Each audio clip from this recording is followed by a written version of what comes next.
pasa en el Congreso Nacional, en lo que pasa con el gobierno, en todas estas medidas tributarias para poder obtener recursos y así poder implementar políticas públicas. Sabemos que hay un tema importante que se debe conversar, pero además también analizar lo que está pasando en el mercado, sobre todo con los microemprendimientos, con los emprendedores que no siempre se formalizan, con todo lo que eso significa también para nuestro sistema tributario y para ellos también, porque pueden estar dejando de percibir algunos beneficios también que tiene nuestro sistema. Por eso queremos hablar con Roberto Rodríguez, jefe de la División Tributaria de la Defensoría del Contribuyente, para que nos hable precisamente de lo que está pasando hoy día con la informalidad en el comercio. ¿Cómo está? Bienvenido. Hola, muy buenos días Camila y Luis, gracias por la invitación, todo bien por acá. Muchas gracias por acompañarnos en esta oportunidad. Hace un tiempo ya conocimos el trabajo que hace la Defensoría del Contribuyente. Es súper importante que la gente conozca que existe esta entidad justamente para poder aclarar todo este tipo de situaciones, acudir a ustedes cuando se necesita. Y en esta oportunidad nos gustaría partir aclarando cuando hablamos de microemprendimientos, que dicho sea de paso acá en el Biobío, 6 de cada 10 están en calidad de informales.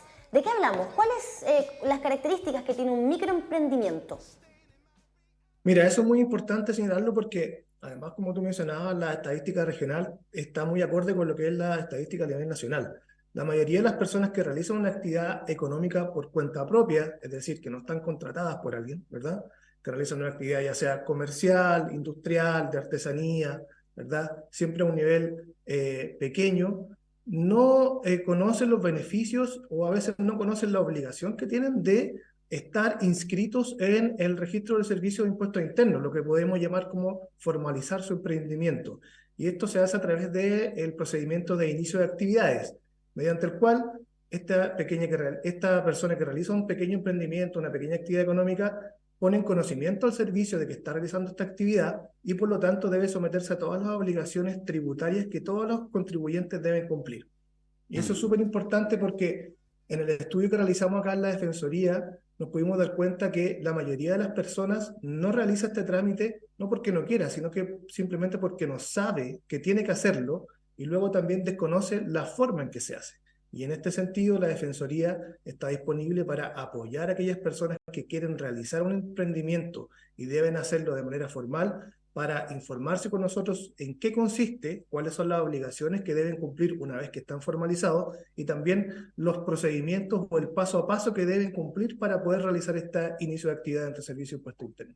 Claro, hay una obligación, pero también hay algunos beneficios vinculados. Pero te quiero preguntar también por lo que significa hoy día la importancia de la comunicación, finalmente. Porque, claro, durante muchos años hemos escuchado que el gobierno nos obliga, o el Estado nos obliga a pagar impuestos, pero yo creo que desde el estallido social hoy día se ha cambiado el concepto y se ha explicado o se ha tratado de dar a entender de que con estos impuestos, pese a que son obligatorios, son beneficiosos para nuestra sociedad, para las políticas públicas, y ahí está, sí o no, el cuestionamiento hacia los políticos quienes la administran finalmente, pero ahí hay un cambio de discurso hoy día en nuestro país, porque claro, hay una obligatoriedad, pero también hay más conciencia también por parte de los empresarios, microempresarios, de la importancia de regularizar su situación tributaria y de pagar los impuestos también.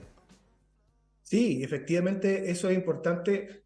El tema de impuestos es un tema bien complejo, ¿verdad? Y efectivamente todas las personas quisieran que el Estado pudiera ver satisfechas por lo menos sus necesidades básicas. Eso es lo que hemos visto en los últimos años, desde el 2019 al menos, la gente tiene mucho más conocimiento o tiene mucho más empoderamiento en exigirle al Estado que cumpla con ciertas obligaciones para con los ciudadanos que permitan que la gente viva de mejor manera finalmente. Y es fundamental para ello que el Estado recaude recursos, y la forma que tiene el Estado de recaudar recursos a través de los impuestos. Y efectivamente aquellas personas que no realizan los trámites de acuerdo a este procedimiento de inicio de actividades que yo te comentaba, no van a poder contribuir al Estado con el pago de los impuestos de la manera que corresponde. Y por lo tanto es muy importante que la gente tome conciencia que, si bien es cierto, es muy natural y lógico que se exija al Estado el cumplimiento de ciertas prestaciones, también hay que entender por el otro lado que esas prestaciones deben tener un financiamiento, y la forma en que se financian es a través de los impuestos. Ese también es un tema que nosotros pudimos ver que se salió mucho en el estudio que realizamos acá en la Defensoría del Contribuyente respecto del la forma en que las personas tienen este primer acercamiento a los impuestos, que muchas de ellas efectivamente desconocen para qué se utilizan estos dineros, desconocen la forma en que se recaudan, desconocen por ejemplo, si tienen algún tipo de beneficio atendida a su situación económica, etcétera. Entonces, hay un tema fundamental de educación tributaria que desde la Defensoría queremos darle importancia a través de nuestros estudios y nuestra unidad de acompañamiento que tenemos para ello, porque evidentemente que una persona que no sabe cuáles son los beneficios que va a obtener, no solo personalmente, sino que como sociedad, al realizar el trámite de inicio de actividades y al realizar todas sus actividades de acuerdo a lo que la ley sanciona, es muy difícil que en el fondo tome conciencia de que no es solo una obligación legal, sino que también es un deber un poco ya más social el contribuir con el pago de impuestos. Ahora, Roberto, me gustaría preguntarle también por las razones que estos casi 83.000 microemprendimientos del Biobío no están formalizados. Casi 83.000 de un universo de 138.040 en total, o sea, es una cifra muy alta. ¿Por qué? ¿Por qué las personas no quieren formalizar sus microemprendimientos? ¿O es más bien un no poder más que un no querer? Mira, eso es muy importante.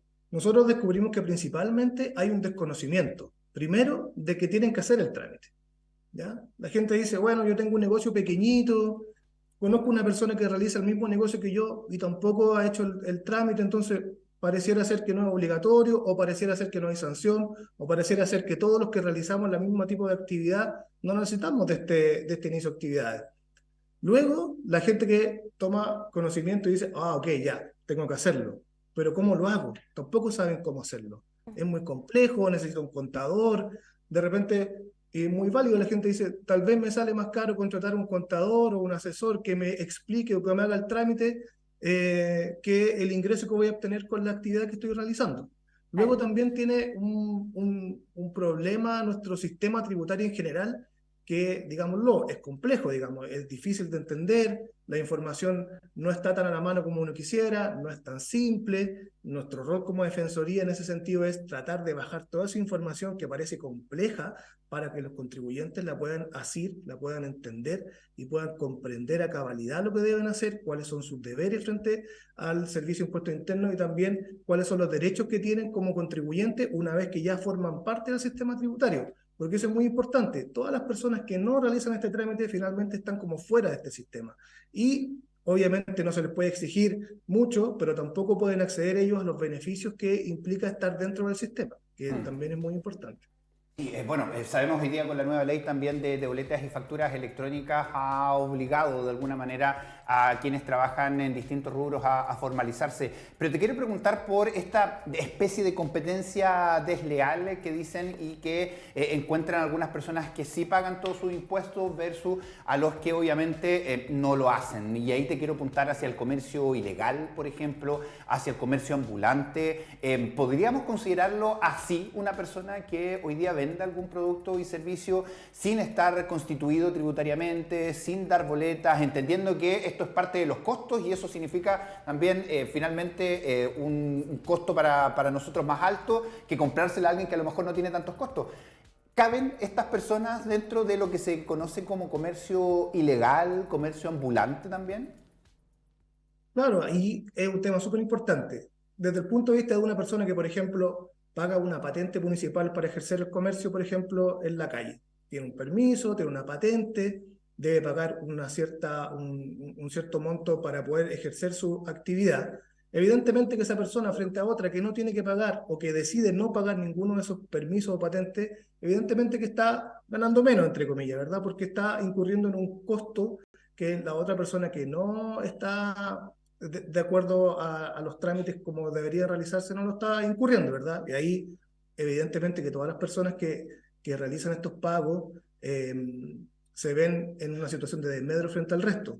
¿Qué decir de aquellas personas que además, por ejemplo, tienen que pagar un arriendo, pagar personal, ¿verdad?, respecto de otras que no lo hacen? Entonces, evidentemente hay un tema que pone en una desigualdad de condiciones y es una queja que nosotros hemos escuchado bastante acá en la Defensoría también, cuando hemos asesorado a algunas personas en ese sentido, les hemos explicado en qué consiste el tema de la inicio de actividades, nos dicen, oye, pero es que si es que yo tengo que empezar a pagar impuestos, la persona que vende al lado mío no lo está haciendo y yo voy a tener que incluir ¿verdad? Un valor extra en los productos que estoy vendiendo para poder pagar los impuestos y el de al lado no. Obviamente la persona va a preferir comprar el de al lado porque sale más barato. Y ese es un tema que efectivamente también hay que hacerse cargo, porque una cosa es que efectivamente esté la obligación de realizar este inicio de actividades y de cumplir con los deberes tributarios, pero también hay que ser realista y ver que en la práctica eso no se está dando mucho hoy día y hay que atender ese problema porque el incentivo a la desformalización se hace cada vez mayor. ¿Qué hay que hacer entonces? Dar a conocer cuáles son los beneficios de estar formalizado, dar a conocer que efectivamente si tú estás formalizado, por ejemplo, es mucho más fácil que obtengas financiamiento en las instituciones financieras para poder crecer, para poder agrandar tu negocio. Porque claro, uno podría entender que aquellas personas que están en una situación económica deficitaria y que básicamente están haciendo una economía de subsistencia, sí, tal vez el incentivo no es tan grande, pero aquellas personas que quieren crecer, que quieren reactivar su negocio que estuvo apagado durante la época de pandemia, lo más importante es que puedan obtener estos permisos, que puedan hacer el inicio de actividades o reactivar su actividad económica en el Servicio de Impuestos Internos, porque eso les va a permitir acceder a beneficios como, por ejemplo, postular a capitales en Cercotec, a tener acceso a capacitaciones de otros organismos del Estado, ¿verdad? Que los van a poder ayudar a crecer, a capacitarse, a saber mejor cómo hacer su negocio y, en definitiva, a prestar un mejor servicio a la comunidad, lo que va a redundar en que, evidentemente, sus ventas o sus servicios van a aumentar y, evidentemente, también sus ingresos. Estamos hablando acerca de este análisis exploratorio de la formalización de emprendimientos en Chile. Ese es el estudio que hizo justamente la Defensoría del Contribuyente. Y mencionaba usted justamente respecto de personas o trabajadores informales, porque aquí no estamos hablando únicamente de personas que en calidad de persona natural deciden empezar con un microemprendimiento ellos solitos, como no sé, yo hago dulces y los vendo. No, también cabe dentro de esta categoría de microemprendimiento aquella persona que puede incluso darle empleo a otras 10 personas más. Y ahí estaríamos hablando entonces de mi emprendimiento en particular está informal, pero además mis trabajadores también están en la calidad de trabajadores informales. Preguntarle ahí qué pasa justamente con estas hasta 10 personas que pueden contratar un microemprendedor que no se ha formalizado en el sistema. Claro, eso también es súper importante, porque efectivamente se abre como el círculo de la informalidad, ¿verdad? Yo como emprendedor, que no estoy formalizado, por lo tanto no tengo que cumplir con ninguna obligación tributaria, contrato a otras personas, pero estas personas también van a estar con un régimen laboral súper precario.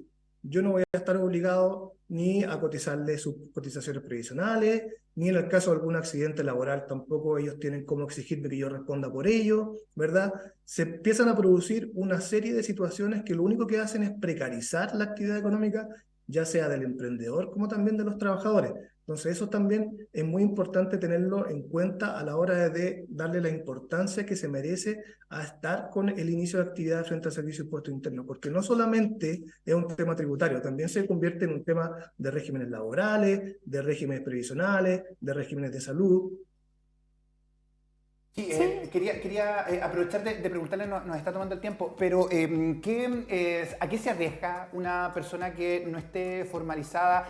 Entendiendo y siendo justo, porque finalmente Servicio de Impuestos Internos, si es que no está con iniciación de actividad, no va a poder saber nunca el movimiento que tiene. Pero me imagino que al incumplir otra cosa, que el producto que entregue a lo mejor daña a alguien, que enferme a alguien o un accidente laboral, en fin, ahí podría obviamente activarse todo el protocolo. ¿Qué pasa? ¿Qué se arriesga una persona o un microempresario que no esté establecido?